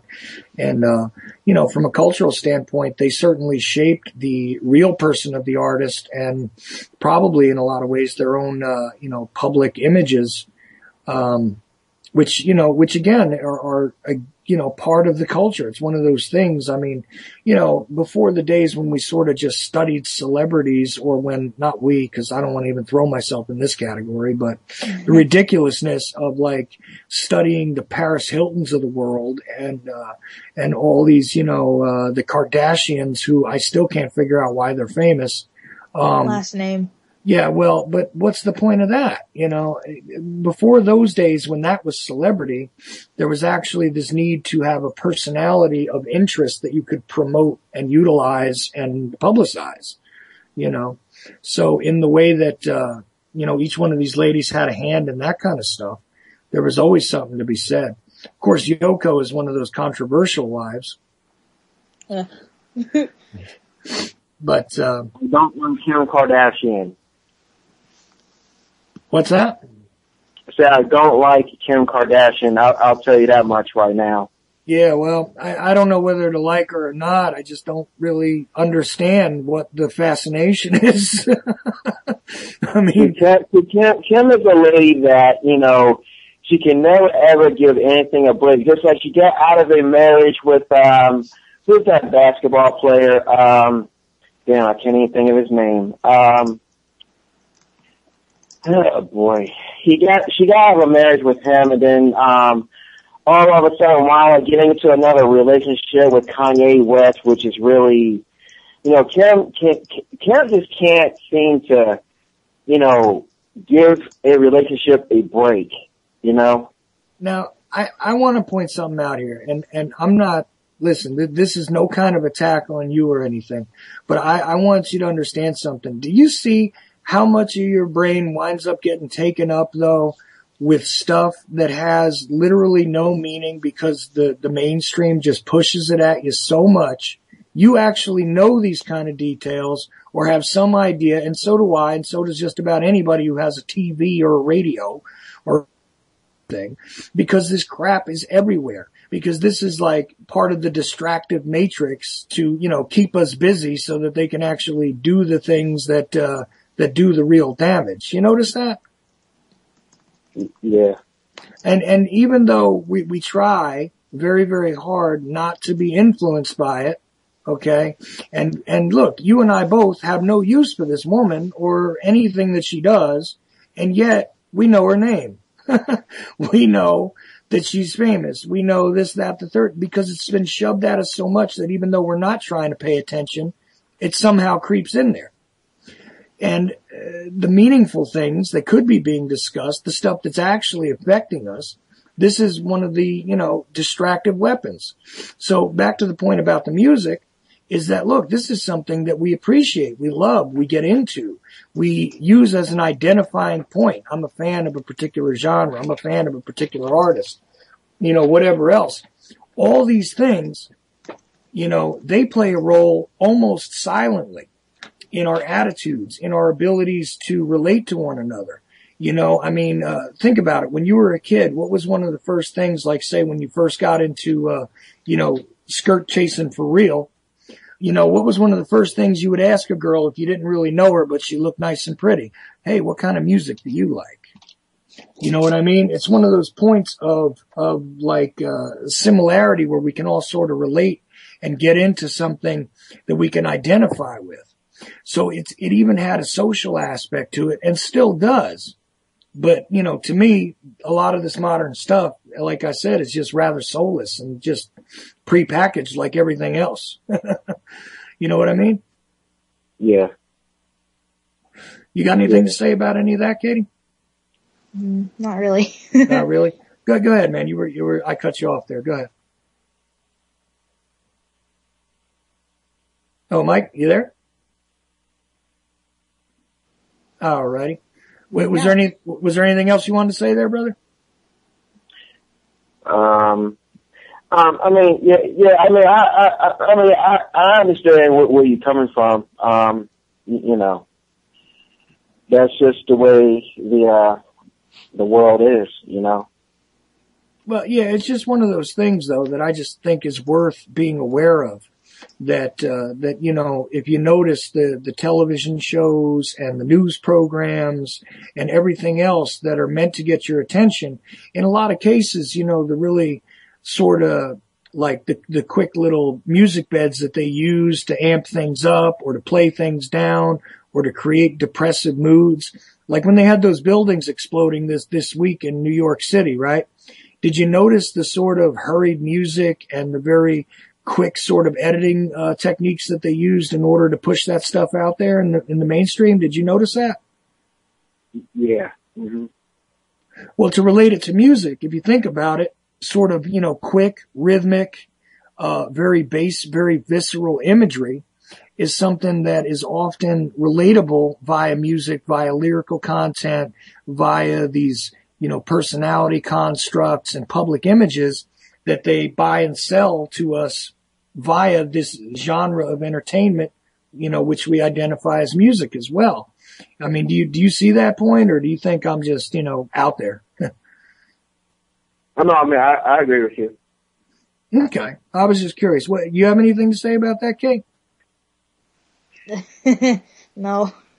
You don't see how, like, sometimes that some things are sort of constructed in order to get a reaction, and they tailor make things in order to sell them as opposed to creating art sometimes? Well, I mean, that's the whole shock value thing. So. Well, that's another aspect too, is shock value, and, you know, but that's one of the persona-based things where they sell you a persona as opposed to, you know, the artist's real nature. You know, it's sort of transferred from getting to know the artist in the teen magazine to creating the persona of the artist ahead of time, packaging it, and having all sorts of, you know, public relation methods to market that individual and thus his product. But also the overall messages and things, I think, are of some interest, don't you? Slightly, I suppose. Well, you yourself said that, you know, generally speaking, that there was a lot of misogynistic and rape culture stuff that you took offense to in a lot of the contemporary things that you saw on the Grammys, right? Well, yeah. And you found that revolting because it was morally offensive to you, right? Right. So, I mean, the fact that that stuff is packaged that way, you got to realize that it appeals to somebody. I mean, I know that sounds kind of crazy, but it does. I mean, you know, I got another caller here. Let's see, 702. Hello. 702. Okay. Hey, I fell off. Sorry, I had to call back in. Oh, that's you again, Vince. Okay, sorry. Yeah. I don't know what happened to you there. The phone was still on mute when I redialed, so I didn't realize that was... No problem, man. I didn't realize it was you again. I just answered it. Anyways. There's a song about that. I think it's an old country song. No, that's not country. It's You Again. Who sang that? Neil Diamond or somebody? Oh, I don't know. There's been a couple of those. I remember the Police did a song, what was it? The telephone is ringing. Is that my mother on the phone? That's the first song about a phone that comes to mind to me. And what about Pink Floyd with the Call Overseas? Oh, that was I believe really... they're hanging up on you, the operator finally says. Oh, man. You know, the most significant, and I was not a Pink Floyd fan in my childhood. I love Pink Floyd, yeah. I mean, I liked, you know, the really, the radio-friendly versions of stuff and all that until somebody played me something called The Final Cut. And I remember the line, it was like, is that the reason why, what was it? Is that the reason why Jesus Christ was crucified? Is that why Daddy had to die? During that whole, thing about warfare and sending off, fathers and brothers and stuff to war. I remember that line really, really clearly. Stuck with me there. And that's when I started to give Pink Floyd a serious listen outside of, Another Brick in the Wall, Comfortably Numb, all the stuff that's become nowadays very radio friendly, Absolutely. But, I think just volumes or spoke to music. It's really a big connector for people, Yeah, it's like math, it's universal, Well, that's the thing. Is to me, it's a complicated, arrangement of a couple of sciences being played out all at once. And, the science of tone and pitch and things like that, they elicit reactions that are involuntary even in a lot of cases, sort of like a dog whistle, but, only to affect certain parts of the brain in many cases. Plus, music in essence is a complicated mathematical system, where you have measures and things that are measured, things that are meant to be cohesive by sort of geometric matching points and things like that. So, to say that music is mathematical and scientific to me is just, really obvious. And because of that, I think that it absolutely falls into the realm of yet another one of those things that is an obvious sort of control mechanism, both on a sort of surface level, among, cultural means that are very obvious, but also on a very visceral base sort of underground level as well. I read a book a lot of years ago. It's called The Widow's Son. It's not been in print for a long time. But really how I see it was kind of like a clandestine Marco Polo and involved into the Masons and kind of insider learning. And even back then, you'll see in some music where it's like anti. And when you look at it mathematically where, the numbers don't flow, so it causes a big just convulsions in a sense. So I just have to interrupt myself. Got an air show going on right now. That was pretty cool playing right here on the backside of Nellis. Pretty neat. Okay, but anyways, yeah, so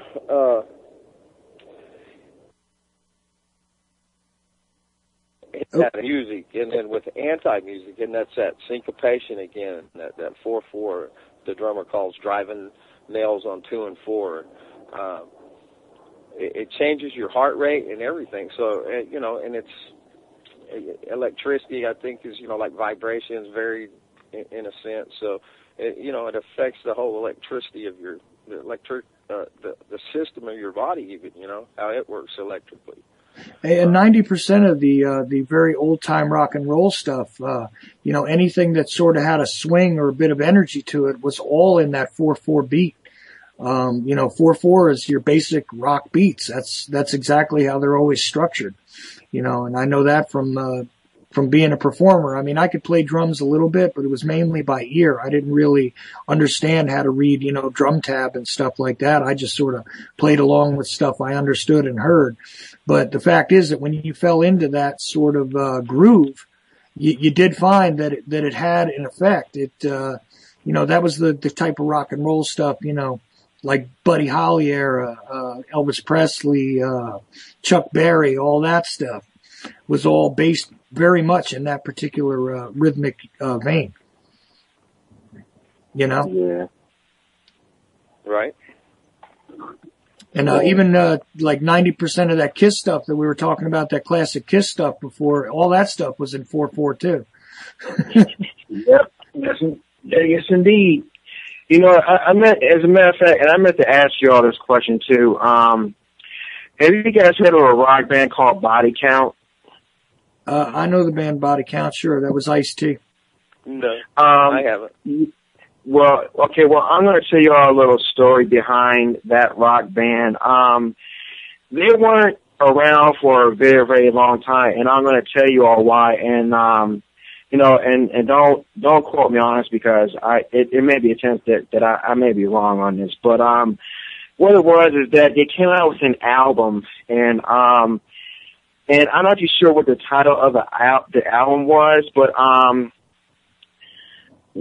think there's probably one song on the album that kind of caused some kind of controversy. There's a song called "Cop Killer," and yeah, see, I was in the business. I bet almost everybody will remember that. I was in the business at the time, and what happened there was that there was such an outcry that they put pressure on the record company directly, and the record company demanded that it be pulled. They pulled the albums back, deleted the song, and re-released the album. That's what happened there. Yeah. But if you got something to add to that, I'd be more than interested to hear about it. But I remember that happening, and I thought that was, I thought that was horrendous censorship at the time before I really understood how deep and dark censorship actually goes. It's just, I'm not too sure whether it was just that, by the outcry, if people were just, offended by the song or just the title of the song or something.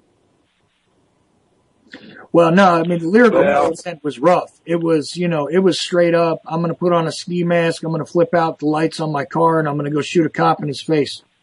That was pretty much the lyrical content. And when they put it out, it was just like, how can you possibly support shooting police?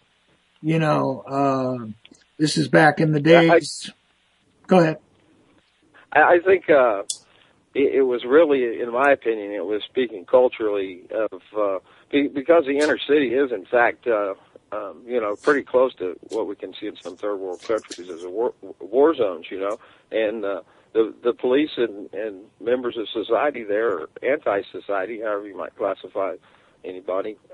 Well, it was clearly a statement. To exist in a very, very, It was clearly violent. A statement. Yeah, it was clearly a statement as a backlash to the idea that, police had become feared in African American communities because brutality was not being prosecuted at all at the time.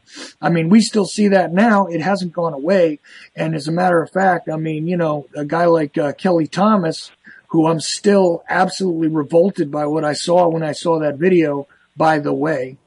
But, there's a white kid that went down. And, abusive police for whatever reason, whether it be for racial points or not, it's one of those things that we're contending with in this country, and we're contending with then and have always contended with in modern times as far as I know of. But at that time, it was very much a statement in retaliation for, this like being beaten, being abused, being rousted, being harassed by the cops. And I, again, felt really upset at the time because I thought that was one of the most awful pieces of censorship I ever seen in my life. Of course, like I said, I didn't realize exactly how deep that stuff can go.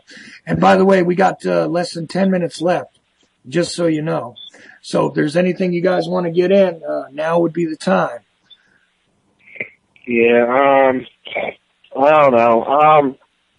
But see, I actually, stayed away from, songs like that because I don't like anything that, that's related to talking about cops or anything else like that. It's just totally, like, in my opinion, it's just totally stupid.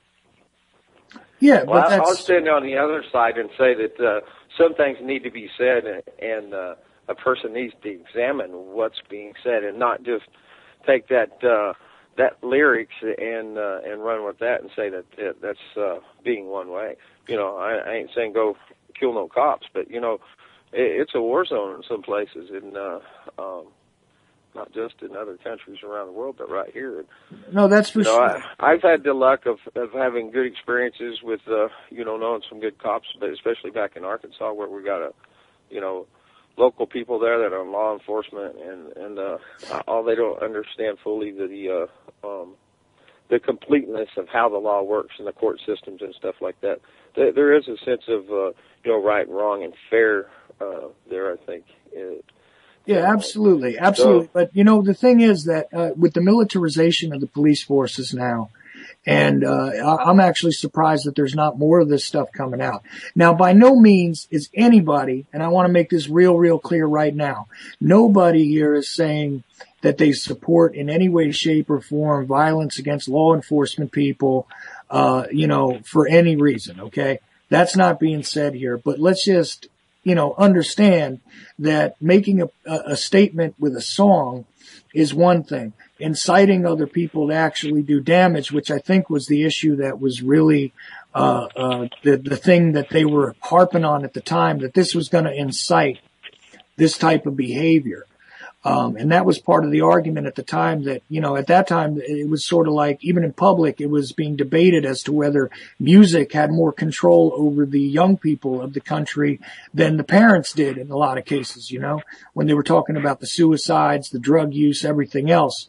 And that stuff is still debated now as far as, the influence of artists and their behavior and all that. But by no means, nobody on this broadcast right now is in any sort of support of doing anything but dealing with law enforcement officers in appropriate and nonviolent manner. Let's just make that real clear. Yeah. And I got to say further, too, the program that was on just previous to this, pretty good program, basically they're talking about what a lot of us are talking about, too, and it's, acting locally. And that's where we got to start at, my last week down there in Quartzsite was awesome. Handing the microphone over to Jay Jones, and there's people, around the country and in different places of the world that stand up. And when we allow for bureaucracy and government agents to come along and put their jackboot on the necks of people and the rights that we have that are inherent, that,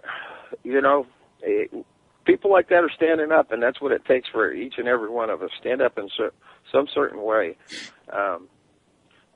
It's going to take everybody together, and we have to, go amongst the people, and, we're not separate as, alternative radio, a lot of hosts have some very, very specific and fine points to make, and I think about every issue can be found here on UCY with one of the hosts. There's a lot of things to talk about. It's been a very important topic, and when you told me that that's what you was doing, it's like, wow, that's cool, because that's something that I'd looked into a little bit at one time. Found it very interesting. Yeah, well, hey, how much time we got? Only a couple of minutes before the music is going to kick in here. And, okay. Just before we get out of here, I just want to say that this was me covering What Matters Worldwide, which normally is Vince's show, and Jose also. And they do this every Thursday at 8. And my show is the Ocelli Effect on Saturdays. And all this stuff is due to our friend Jules at UCY.tv. And all praise to her, obviously. And, I just, I appreciate the fact that we have a forum where we can discuss lots of things. Is there anything you want to add, Katie, before we get out of here? Not really, no. That's okay. Thanks, Katie, and thanks, Kim. Thanks, Mark. Thanks, everybody in chat. I came outside and got off of chat. I'm using two phones back and forth. I'll pick up my computer tomorrow. Expect to anyways. Hey, Double Cross Radio is coming up next. Stay tuned there, Drew David and Chuck. And always some good stuff about some liberty and freedom, and a continuation of basically what we do discuss here. And like I said, hey, thanks so much, Chuck. You've been such a great help. Dan, Mike, especially you guys for the extra hand. And so anyways, I'll be back next week. I think me and Jose and Chuck and I have been talking about getting a group going and bringing some people together and kind of pull. Oh, all right. I'm not. There he is. Okay, you were gone there for a second, Vince. Okay. It's okay. Well, hey, look, man. Next week I'm going to be talking about my camping trip. I'm going to do some on some survival and preparedness. I'm going to talk to Lori and see if she won't come in, Prepper Chick. And, the Prepper Chicks. That's another good show here on the network. Also, Jimmy and I always forget the other guy, Boiler Room there. Lance, right. Yeah. Jimmy and Lance at Boiler Room. They're always cool. I was listening to them last night a little bit. I didn't catch the whole show, but they always do some cool stuff. And of course we got, the simulcast stuff, Stokes and Blood. And of course in the morning we start with Jules and Before the First Cup. And there goes my music, guys. So thank you, Katie. Thank you, everybody. Love and peace to you, Vince. I hope everybody enjoyed this. I know it was a little weird, but hey, have a good one. All right, guys.